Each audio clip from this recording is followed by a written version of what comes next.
जय माता दी दोस्तों, आप सभी का हमारे चैनल में बहुत बहुत स्वागत है। दोस्तों, नवरात्रे संपूर्णता की ओर है और आज की इस वीडियो में हम बात करेंगे कि लास्ट डे किसी किसी का तो अष्टमी का दिन होता है, किसी का नवमी का दिन होता है। तो हमें आखिरी दिन किस प्रकार से माँ की पूजा करनी है, क्या क्या करना है और किस प्रकार से हमें उनका विसर्जन करना है, कब विसर्जन करना है, कन्या पूजन कब करना है और किस प्रकार से व्रत का पारण करें, क्या खा के व्रत का पारण करें, तो ये सारी बातें आज के इस वीडियो में हम डिस्कस करेंगे दोस्तों। तो वीडियो को अच्छे से समझने के लिए पूरा देखें, बिना स्किप करे देखें, क्योंकि दोस्तों कुछ ना कुछ बातें रह जाती हैं, छूट जाती हैं अगर हम वीडियो को स्किप कर देते हैं।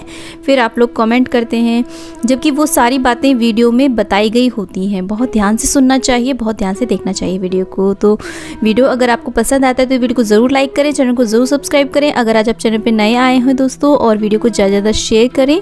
तो आइए वीडियो स्टार्ट करते हैं दोस्तों, नवरात्रों के 9 दिनों में सभी भक्तजन माँ के 9 स्वरूपों की अपनी अपनी क्षमता के अनुसार आराधना करते हैं और आखिरी दिन कन्या पूजन करके व्रत का पारण करते हैं। इस दिन जो माता का दरबार हमने 9 दिन के लिए लगाया था, जैसे कि माता की चौकी, कलश ज्वारे, माता की मूर्ति, हवन कुंड की राख, माँ पर चढ़ाई गई समस्त सामग्री इत्यादि का विसर्जन किया जाता है।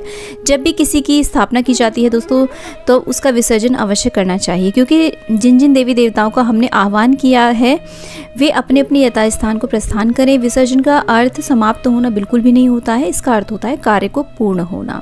इसलिए जितनी खुशी और उल्लास के साथ हमने 9 दिन के लिए माँ की स्थापना की है, उतनी ही खुशी और उत्साह के साथ माँ का विसर्जन भी अवश्य करना चाहिए, नहीं तो हमारी पूजा पूर्ण अधूरी रह जाती है। इस संसार का यही नियम है, जिस दिन कोई भी वस्तु पूर्ण हो जाती है तो उसका विसर्जन अवश्य होता है।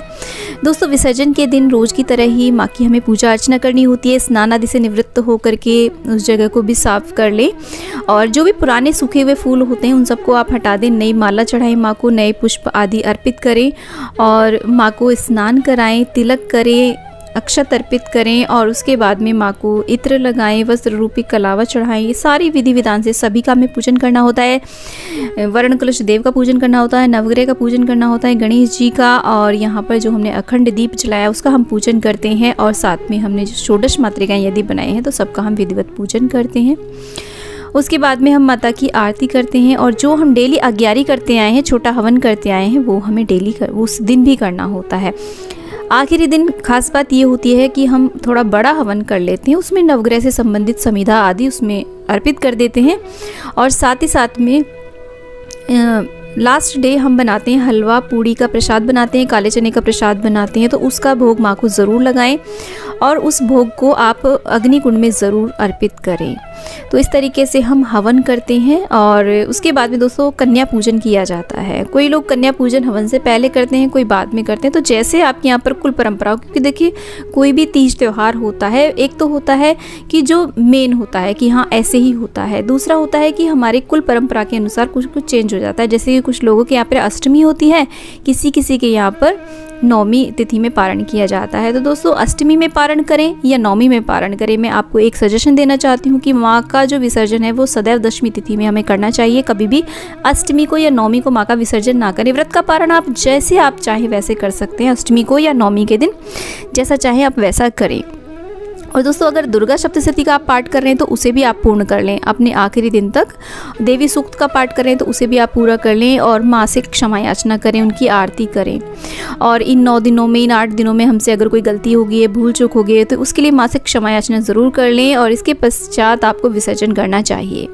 माँ के निराकार रूप में हमें घर में हमेशा के लिए निवास करने के लिए प्रार्थना करनी चाहिए कि साकार प्रतिमा या चित्र का तो विसर्जन कर रहे हैं, लेकिन आप निराकार रूप में सदैव हमारे घर में रहिए। नवरात्र के पवित्र दिनों में अपने कुल देवी एवं देवताओं को अवश्य पूजना चाहिए। बहुत ज़रूरी होता है कुल देवी और कुल देवता का पूजन करना इन दिनों में। कन्या पूजन आपके घर में जैसा रिवाज हो वैसा अष्टमी या नौमी के दिन आप कर सकते हैं। 9 कन्याओं का और 1 लांगुर का विधान बताया जाता है कन्या पूजन में। शास्त्रों के अनुसार 2 वर्ष से 10 वर्ष तक की उम्र की कन्या बहुत ही श्रेष्ठ मानी गई है। और दोस्तों, अगर आपकी सामर्थ्य नहीं है या फिर किसी भी मजबूरी के कारण आप कन्या पूजन नहीं कर पा रहे हैं, तो कम से कम 1 कन्या, अगर आपके घर में कोई कन्या है तो उसका पूजन कर लें, क्योंकि कन्या पूजन करने के बाद ही हमारे व्रत पूर्ण माने जाते हैं।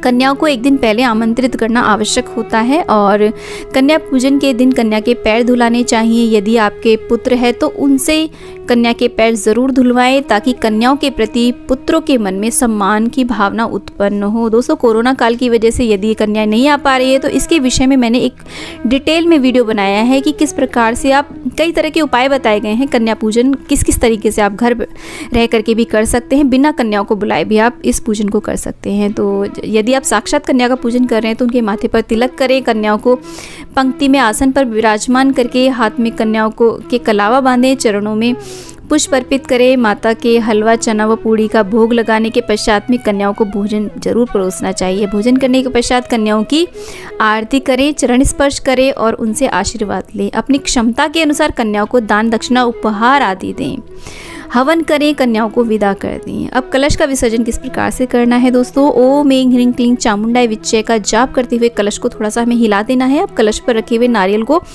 आप कहीं कहीं पर तो इसे देखिए तिजोरी में रख देते हैं, लेकिन एक बार प्रश्न उठता है कि आखिर कहाँ तक हम नारियलों को तिजोरी में रखते रहेंगे।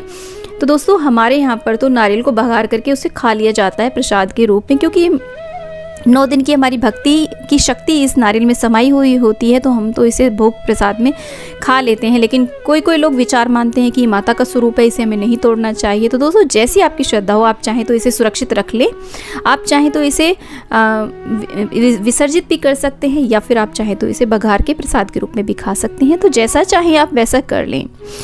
इसके बाद में दोस्तों, नारियल का तो हमने विसर्जन कर दिया, चाहे तो बहते जल में या फिर भूमि में गाड़ दें। मैं तो कहूँगी बहते हुए जल में आप कम से कम विसर्जन करें, भूमि में ज़्यादा उचित माना जाता है विसर्जन, क्योंकि उससे हमारी जो वातावरण है वो दूषित नहीं होता है। और जो भी अनाज हमने माँ को चढ़ाया है, या तो कलश के नीचे रखा है, या फिर कलश के ऊपर कटोरी में रखा है, या फिर जो हमने नवग्रह मंडल बनाया है या षोडश मातृकाएं बनाई हैं, उनको आप चाहें तो पक्षियों को डाल दें या फिर आप अपने अनाज में मिला सकते हैं। दोस्तों, जो कलश है, कलश के अंदर आपने जो सुपारी डाली है, हल्दी की गांठ डाली है, सिक्का डाला है, जो भी चीज़ आपने डाली है, उन चीज़ों को आपको क्या करना है, आप चाहे तो इन्हें रख लें, वापस से ये सूख जाती है, दोबारा से कलश स्थापना में आप यूज़ कर सकते हैं, या फिर आप हल्दी को घर के खाने में यूज़ कर सकते हैं, सुपारी को आप खा सकते हैं क्योंकि वो फूल जाती है अच्छे से, चाहे सिक्के को आप सुरक्षित रख लें।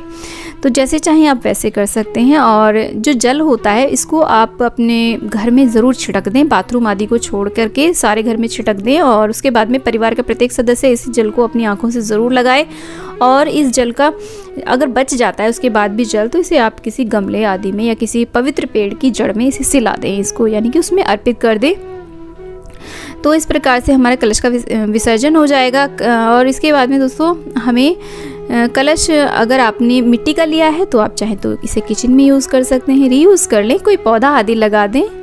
मेटल का लिया है तो दोबारा से कलश स्थापना में आप यूज़ कर सकते हैं। और इसके बाद में दोस्तों, जो ज्वारे हमने शाकंभरी के रूप में हमने स्थापित किए हैं, उन ज्वारों को हमें क्या करना है, तो ये ज्वारे बहुत ही पवित्र होते हैं। थोड़े से ज्वारे आप इसमें से तोड़ें और इन ज्वारों को आप अपने पूजा स्थल पे रख सकते हैं, आप अपनी तिजोरी में रख सकते हैं। और बाकी के बचे हुए ज्वारों को आप किसी भी खेत क्यारी में विसर्जित कर दें। तो दोस्तों, कुछ लोग तो इनके ज्वारों का जूस बना करके माँ के प्रसाद के रूप में ग्रहण कर लेते हैं, आप चाहें तो इसका ज्वारे का जूस भी बना करके पी सकते हैं। बहुत हेल्दी होता है, बहुत ही फ़ायदेमंद होता है।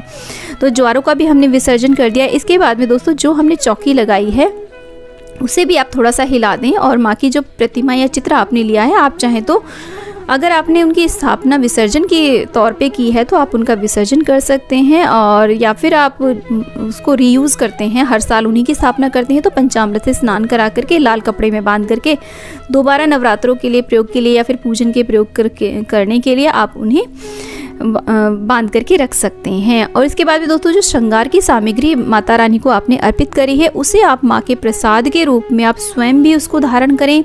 परिवार की सुहागिन महिलाओं को प्रसाद के स्वरूप में पहनने को दें, आस पड़ोस में भी आप वितरित कर सकते हैं, क्योंकि जितना सुहाग का हम वितरण करते हैं उतना हमारा सुहाग भी बढ़ता है।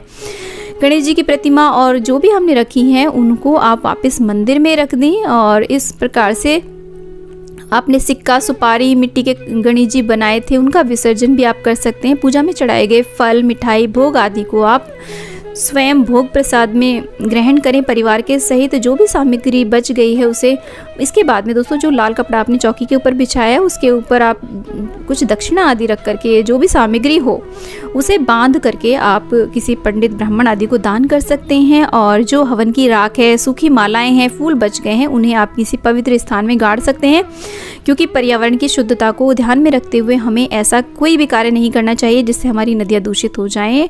तो विसर्जन ऐसा हो जिससे हमारी प्रकृति माँ रुष्ट ना हो जाएं और हमें विसर्जन पूरे विवेकपूर्ण ढंग से करना है। अब दोस्तों हमने जो अखंड जोत जलाई है उसका हमें क्या करना है, पूरे 9 रात्रि तक ये अखंड जोत जलनी चाहिए। तो आप इसमें नौमी तक घी तेल डालें, उसके बाद इसमें घी तेल ना डालें। नौमी के बाद में आप दशमी तिथि को आप इसे मंदिर आदि में उठा करके रख दें। दोस्तों व्रत का पारण आप कभी भी करें, अष्टमी में करें या नौमी में करें।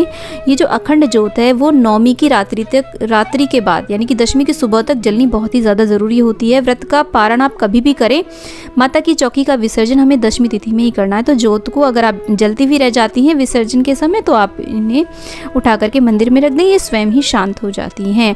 अब ये जो दोस्तों ये जो सामग्री हम कोई भी सामग्री हम माँ को अर्पित करते हैं, चढ़ाते हैं, जो भी आप रीयूज़ कर सकते हैं, अपने यूज़ में ले सकते हैं उसको यूज़ में लें, जिसको भी दान कर सकते हैं उसको दान करें। अन्यथा कोई भी सामग्री है उसे आप भूमि में किसी भी पवित्र जगह पर गाड़ दें, वो स्वयं ही भूमि में विसर्जित हो जाती हैं। व्रत का पारण हमें कब करना है, कैसे करना है? व्रत का पारण अपनी कुल परंपरा के अनुसार अष्टमी या नौमी में करना चाहिए। कुछ लोग दशमी में भी करते हैं, तो जैसे आप यहाँ पर होता हो वैसे करें। जो भी आपने माता रानी के लिए भोग प्रसाद बनाया है उसे खा करके, उसमें से भी कुछ मीठा खा करके अपने व्रत का पारण करें। तो दोस्तों वीडियो अच्छा लगा तो वीडियो को लाइक करें, चैनल को सब्सक्राइब करें और वीडियो को ज़्यादा ज़्यादा शेयर करें। माता रानी की कृपा आप पर सदैव बनी रहे, इसी आशा के साथ दोस्तों विदा लेती हूँ। जय माता दी दोस्तों, थैंक्स फॉर वॉचिंग।